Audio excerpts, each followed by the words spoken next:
Check one, check one. Stay strong, stay strong. Looks like we got a connection. And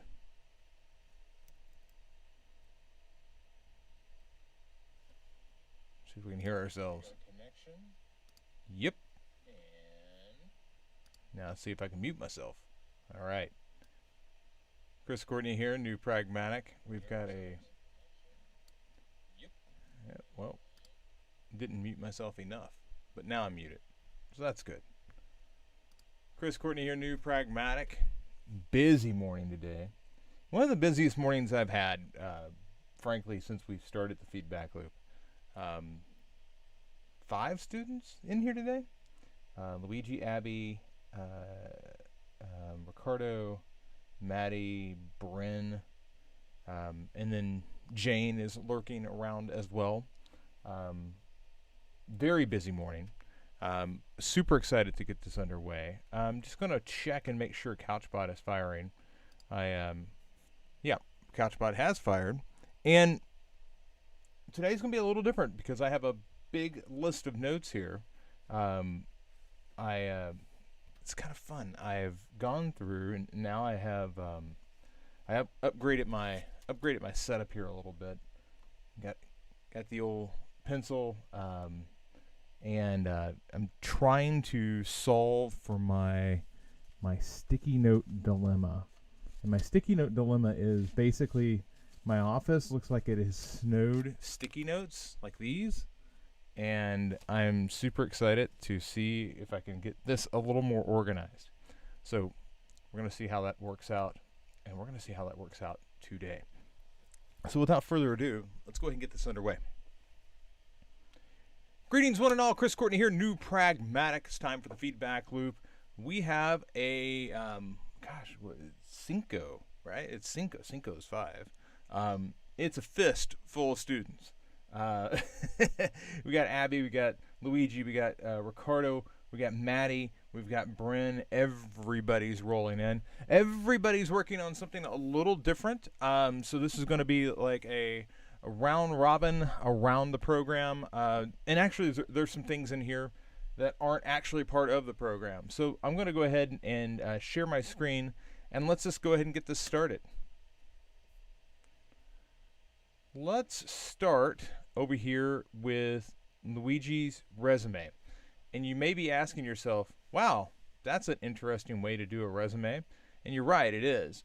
And this is because Luigi has been requested to put his resume into a Markdown file. Now, Markdown, for those of you who are not familiar with it, Markdown is just a syntax that you can write that will produce a stylized version of the information that you're wanting to share.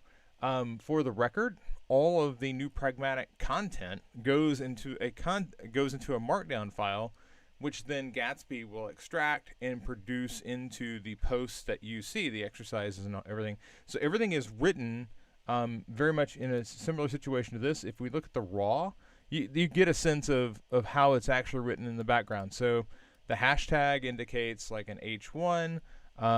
The double asterisks here indicate a bold.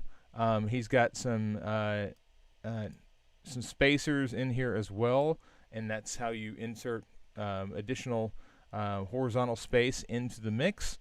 And overall, that's basically how this comes together. So there's nothing complicated about Markdown. The big trick with Markdown is basically looking at wherever it's going to end up, you're basically tied to their styling. Okay, so in my particular instance, when I use Markdown, I'm in complete control of the style, so I know how best to utilize the Markdown file. Here, Luigi's writing this, and GitHub is in control of the style. So you're basically at the mercy of GitHub to create something that looks decent.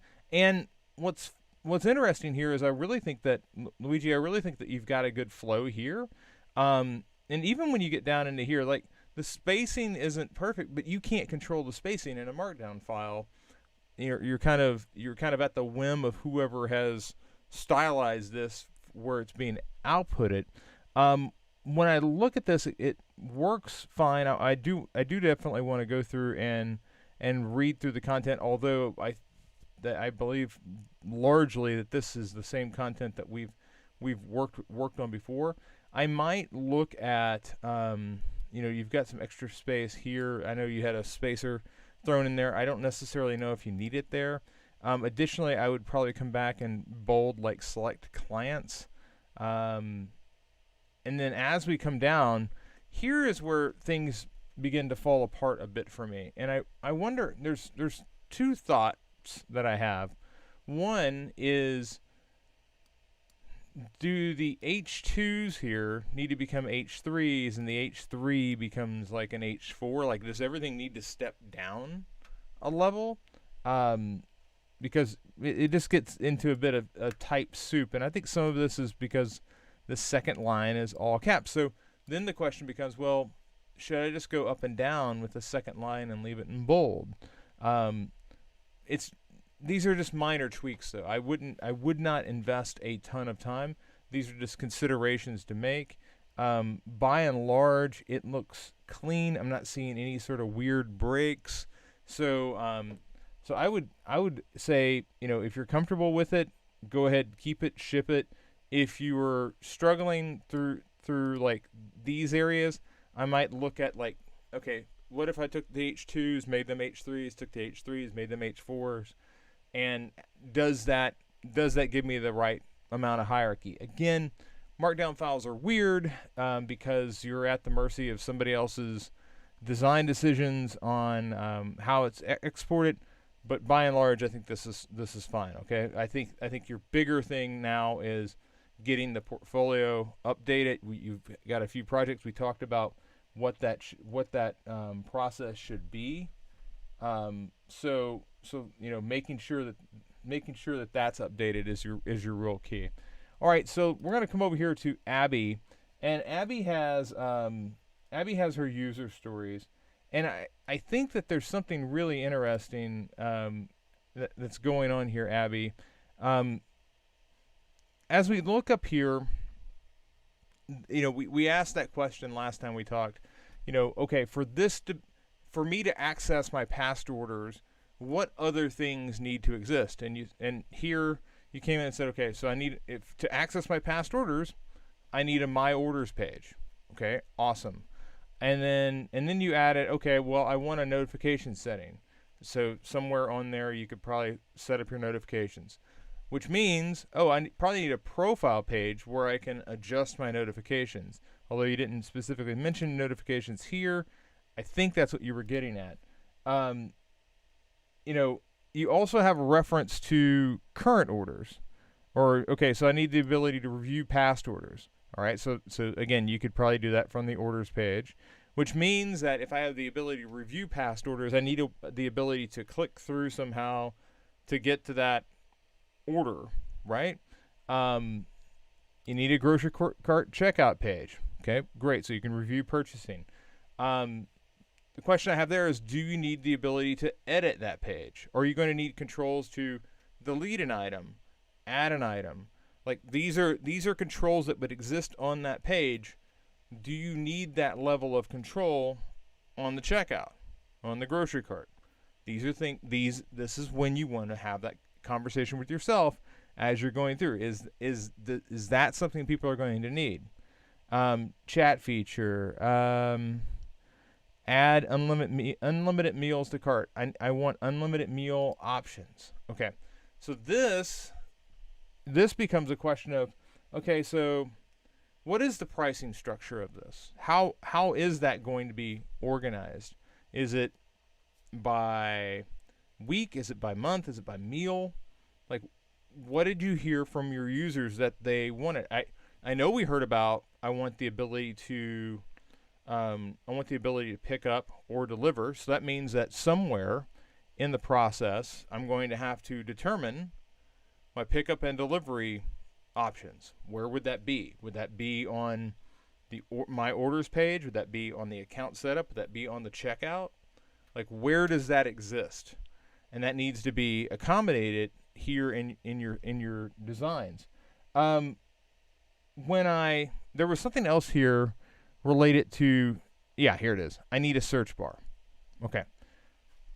So I need a search bar. This is going the other direction. So here you're saying, okay, I want a search bar. What else has to exist to have a search bar? Well, probably need a nav bar. And that's basic navigation. I need a nav bar so I can move around and see different parts of the site, but I need that search bar.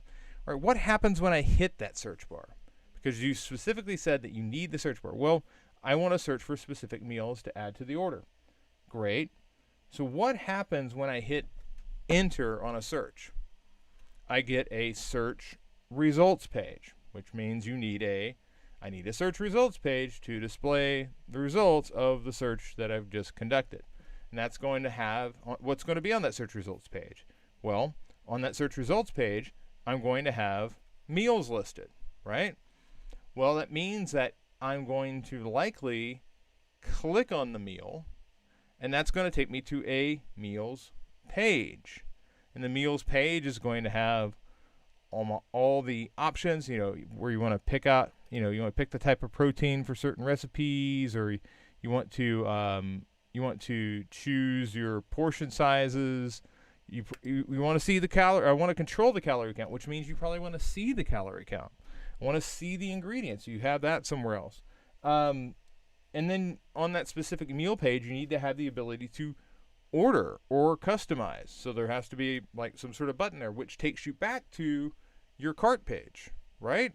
So these are the things that what I'm trying to do is get you from one side of this to the next, because when you go to create your user flows, you're going to need these different parts, okay? And without the parts, it's very hard to do the wireframe that follows the user flows. So for me, this is a good start, but we're still filling in the gaps. So again, search was a big one that I saw. And then there was a question about the pricing structure. And these are all based on just the user stories that you have here. If I were you, I would focus on search and discovery.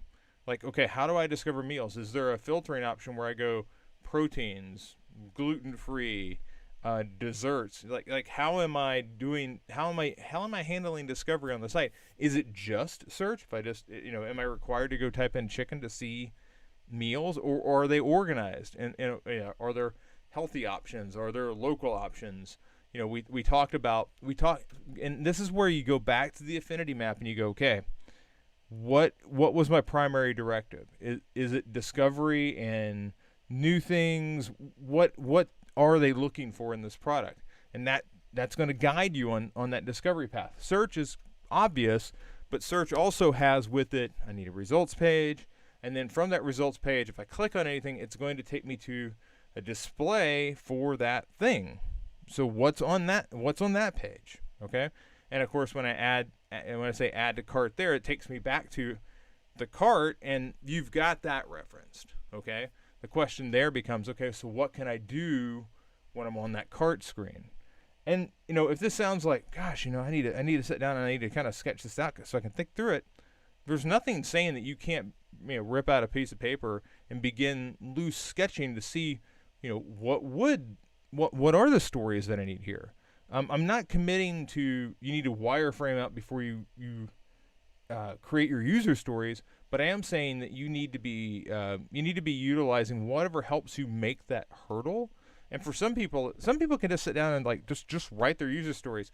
I typically have to kind of sketch out as I'm going. I can get so far. I can write out 20 user stories, like bam. But once I get to a certain point, I'm like, what else? What would be on that page? And that's when I start kind of sketching out and kind of thinking, okay, so this control has to be here, and maybe that doesn't need to be on this page. And this is where you're swimming between the methods, but you're helping yourself see what the possibilities are before you commit them into stories. Okay, so again, Abby, the big thing that I'm looking for here is filling in the gaps. You did pretty good on the order page. You added more there. Now I want you added search here, and I'm only reacting to what you've put here. Okay, And it says, you've got another one here. It says, I want the ability to see recipes and ingredients. Great. That's probably going to be on that individual meal page. Those recipes and ingredients have to exist somewhere.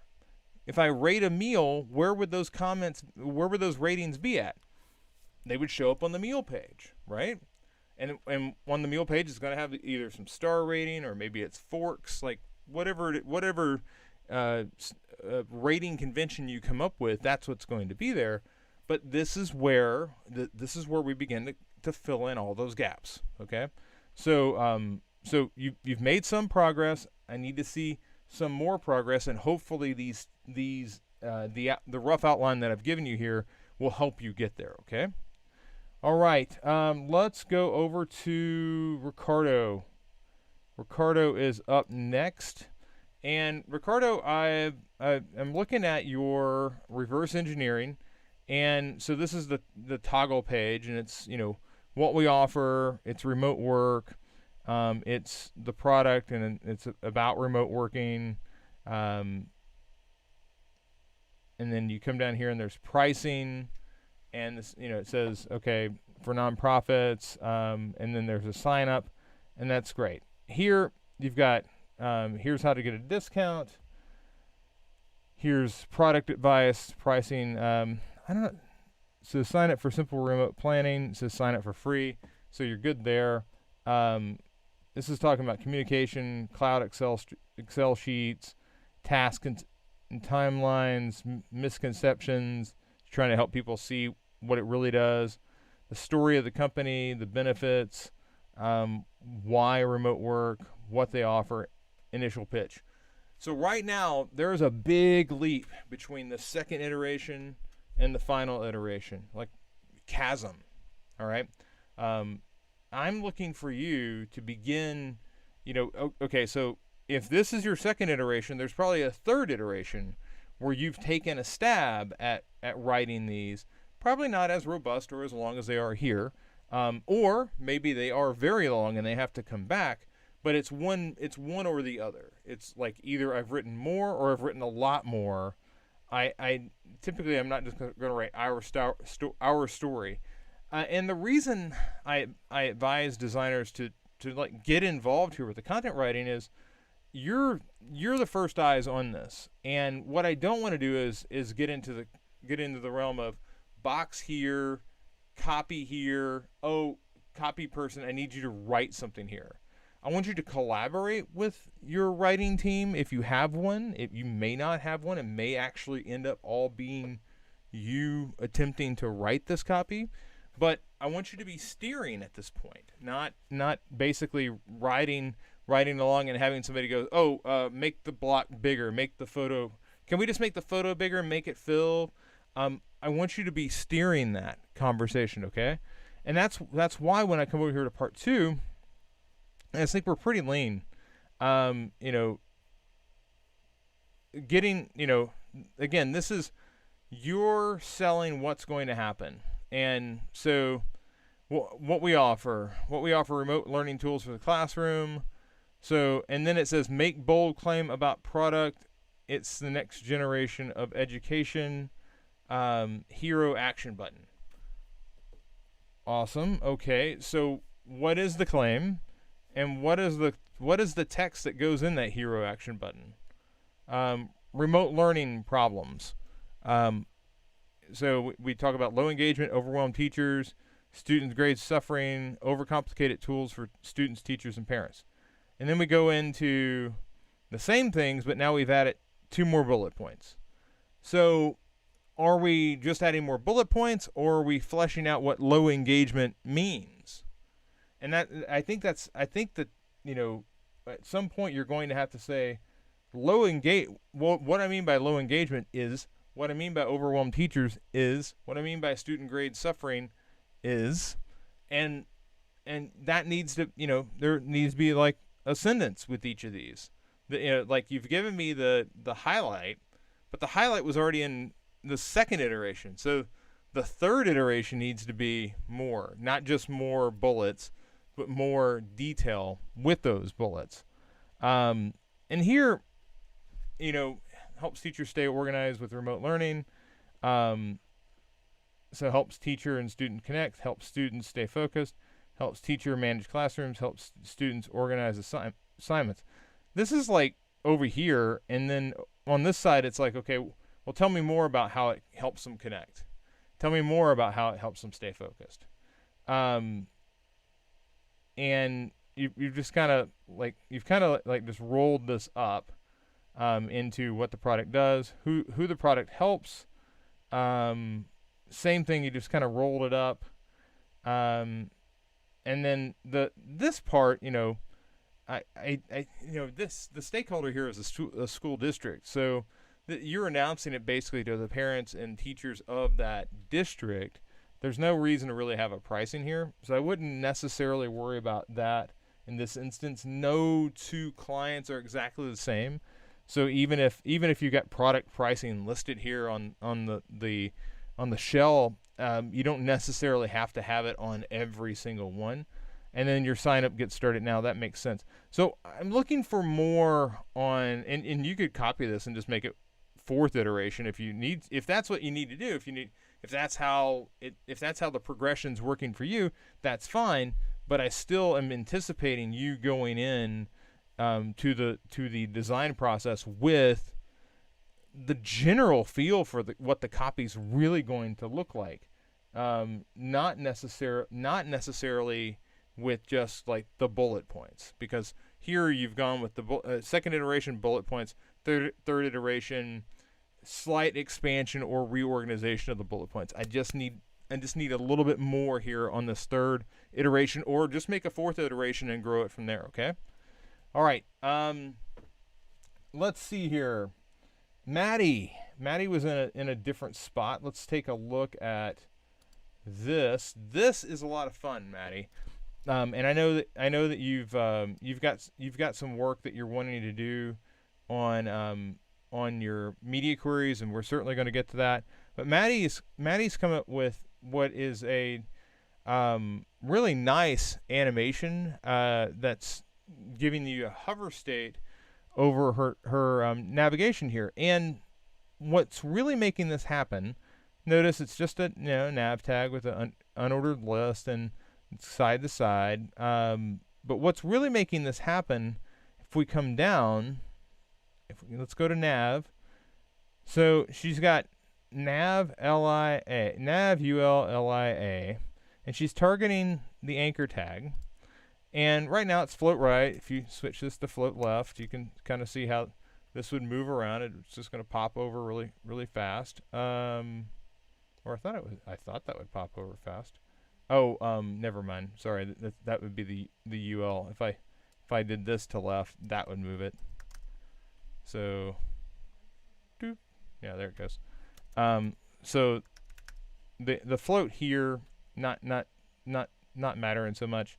What is mattering though is she's got this after pseudo class, and the after pseudo class is basically adding a element that she's going to animate. And the reason why we know it's going to animate is the width here on that element is set to 0. If we set it to 100%, it would just appear, and it appears all wonky, okay, to be completely honest with you. But she's got it set to 0, and then we see the next one down, it's nav a hover after. And when we hover, it's going to say, okay, go from width of a 0 to width of 100%, and it's going to say go from a position left 50% to left 0.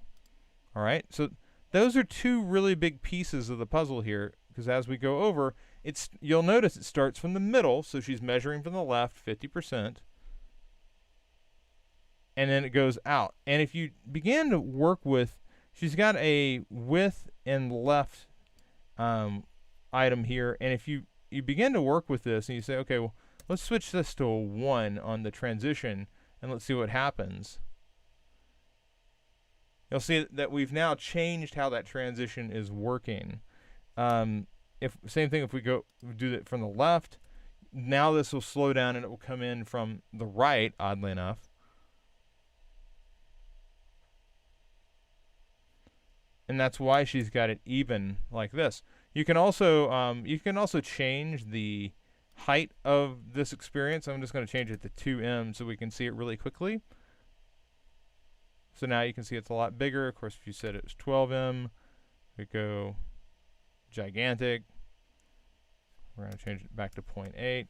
And then there were some things that I didn't think were necessary, like if we get rid of this background here, we've already changed the background there, so it's not going to have any impact. Also, I don't necessarily think you need a display block here because you've already displayed block on the anchor tag here. So now, no change. And then really from the transition perspective, if you did not have this lift 0 in here, it's just going to appear and go to the right because you're not changing the position from 50% left to 0.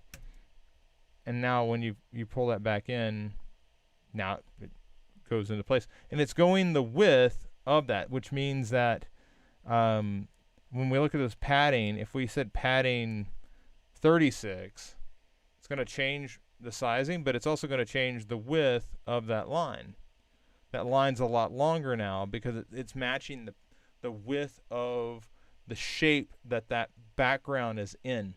And that's something that's really hard to understand a lot of times when we're talking about color. So if I change this background to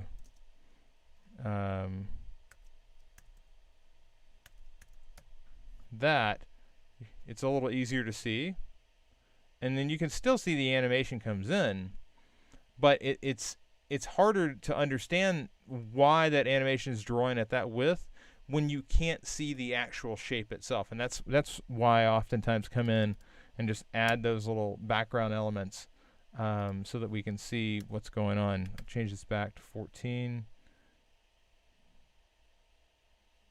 It might have been 18. It was just a slightly off. It wasn't like right there. Yeah, there we go. So Maddie, this is really nice. Just wanted to point out there's probably a couple of properties you don't necessarily need. Also wanted to walk through like why and how this was working. A lot of times we'll pick up some code and we'll throw it in there. It's like, I don't know necessarily how it's working, but here it is. It's functional. This was pretty good stuff. I don't see a lot here that I would necessarily go, oh God, we got to change this. So I think you're on a right path. Now, when it comes to media queries, that's just where we're going to come down here and begin. You've got some media queries, oddly enough, already in here. Nothing's been added yet. But the one thing I would say is that as you're working through this, you need to think about this as being the default.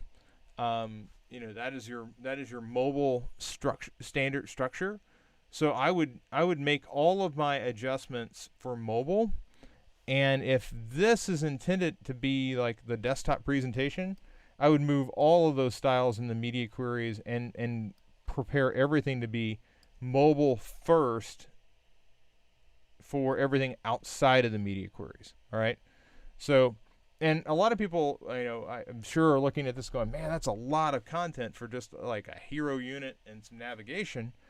Yeah, that's not content, but it's just, it's a lot of CSS, but, there's a lot going on here that isn't really standard. This is a really nice refined presentation of how an underline hover effect can happen. Not everything has to be the big blocky, like jarring thing. I think that anytime what I found is that anytime you get into transitions, you're going to start writing more code. It requires more refinement, and I think that this is a good example of what can happen when those are done successfully. So, really good job there, Maddie. And let's go ahead and jump over to Bryn.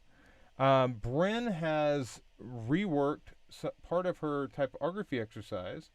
Going back to my notes here. And let's just jump over. Well, if I could find can I find the Figma file? There it is.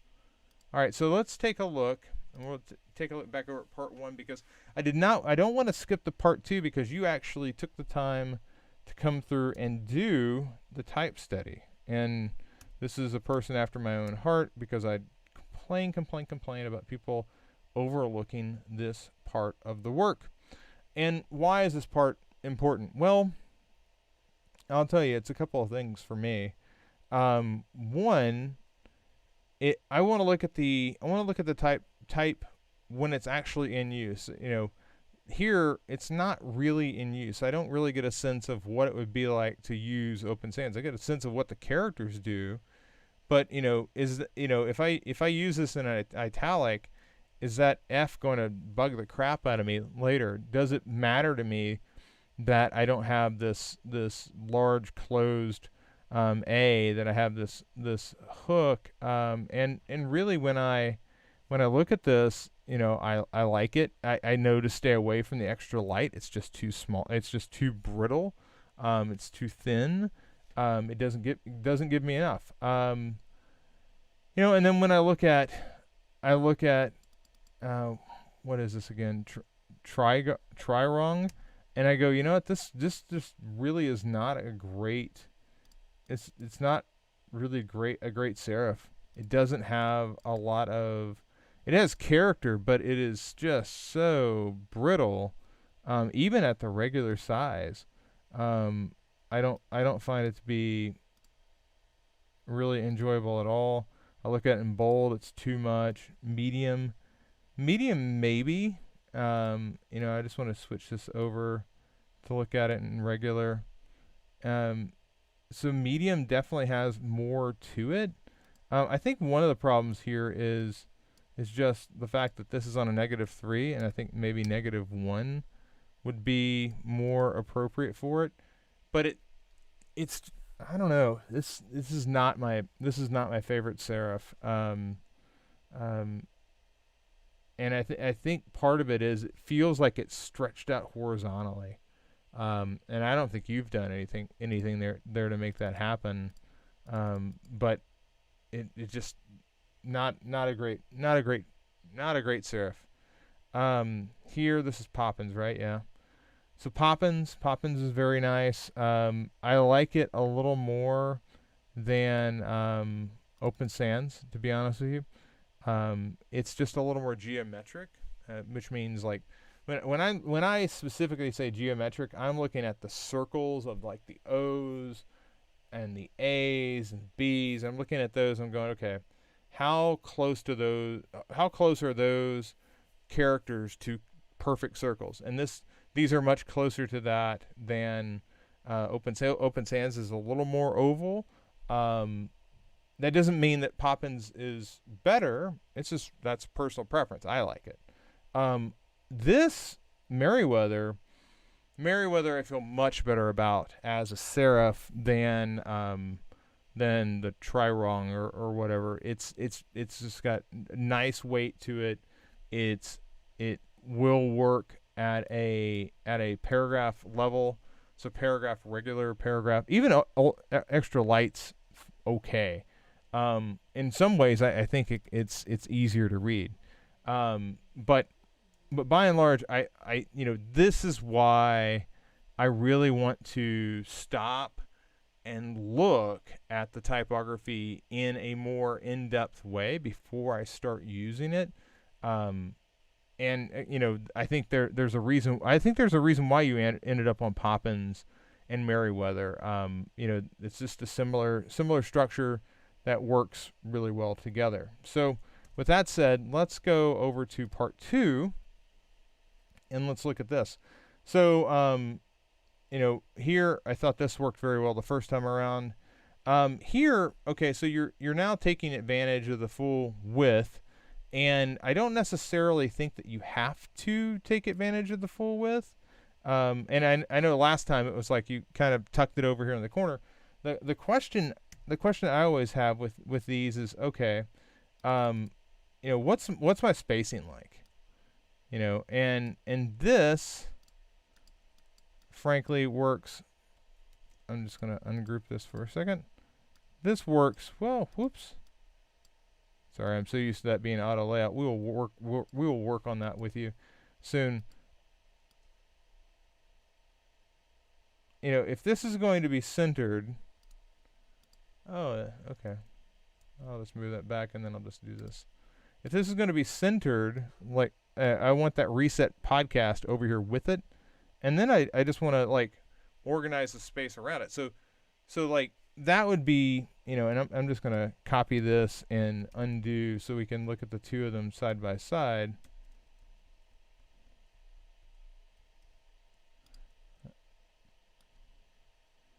So there's one, there's two. Okay, so much of this is just how am I like these two bits of information need to be together, the other two need to be a little further away, and that's gonna win for you most times. Okay. Now, if you were wanting to go to the side, if you're wanting to, you know, to go left align, I'm good with that too. You know, I think that the thing that to remember is like the same basic spacing applies in that, you know, this works just fine. Now, what I would say is that I would rather see this come in a bit.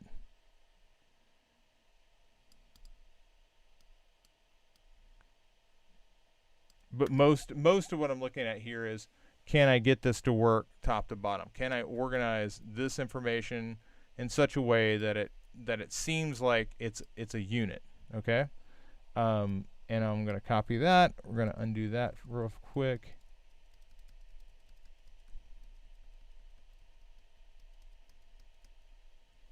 And now we're going to paste this one in for a reference down here. So again, it's that interior space I'm mostly concerned with. Yes, I've gone different widths on this, but it's really about, can I get these two bits of information together as a unit? I would say the same thing here. You know, part of what I think you're struggling with here is like, okay, what do I do with all this space? What's my extra, you know, what happens if I get that longer name? And, you know, this is really where, rather than get all caught up in that, what I'm mostly interested in is, you know, how do I organize this interior space to work together? And what I'm really hoping to see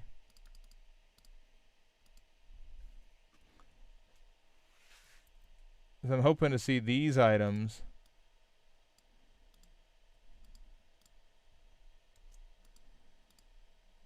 you know, maybe Taco John does come up here.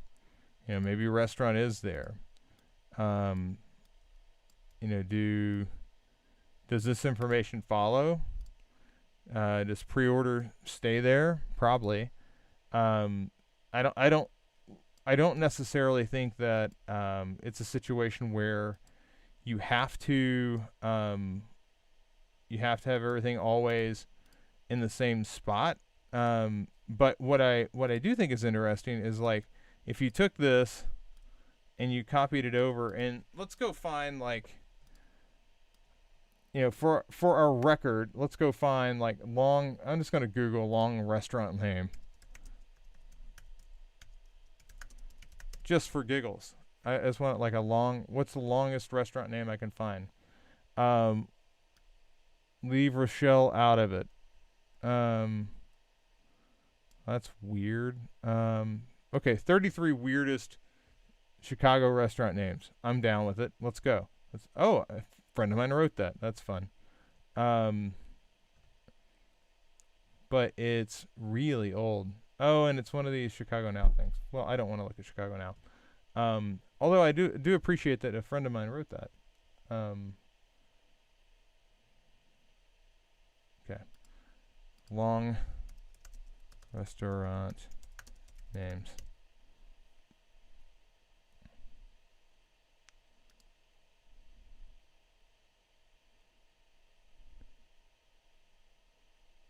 And this appears to be a trend. Carthage must be destroyed. Okay, yeah, let's use that.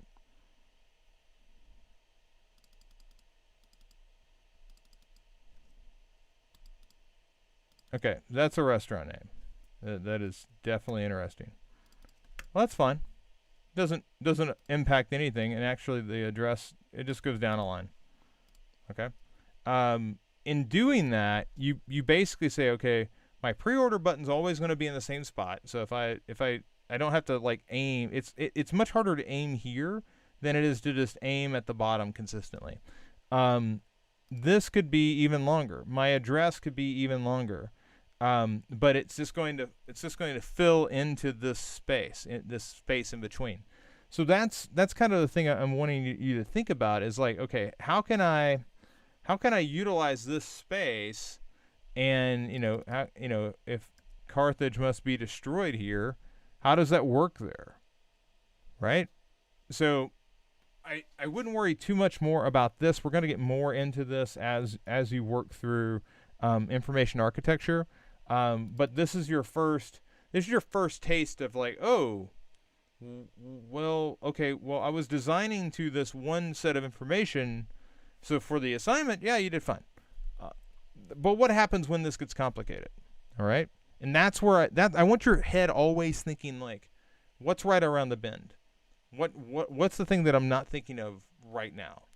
And if you can get to that point, you now know what it's like to work in a professional environment, because our designs have to be more flexible than the current moment that we're in.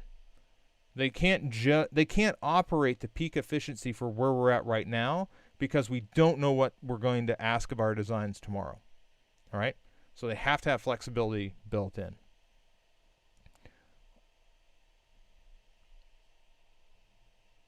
There it is. All right, ladies and gentlemen, that's going to do it for today's edition of the Feedback Loop. Wow, lots of good work today. Thank you so much to Luigi, Abby, Ricardo, Maddie, Bryn, and anybody else did we cover anybody else? I don't think we did. I think that was the fist of students. So good job, everybody. I'm meeting with some of you later today. The rest of you, I hope to see tomorrow. If you found this video helpful, please click that subscribe button. And otherwise, I look forward to chatting with all of you again soon. Chris Courtney, New Pragmatic. Take care.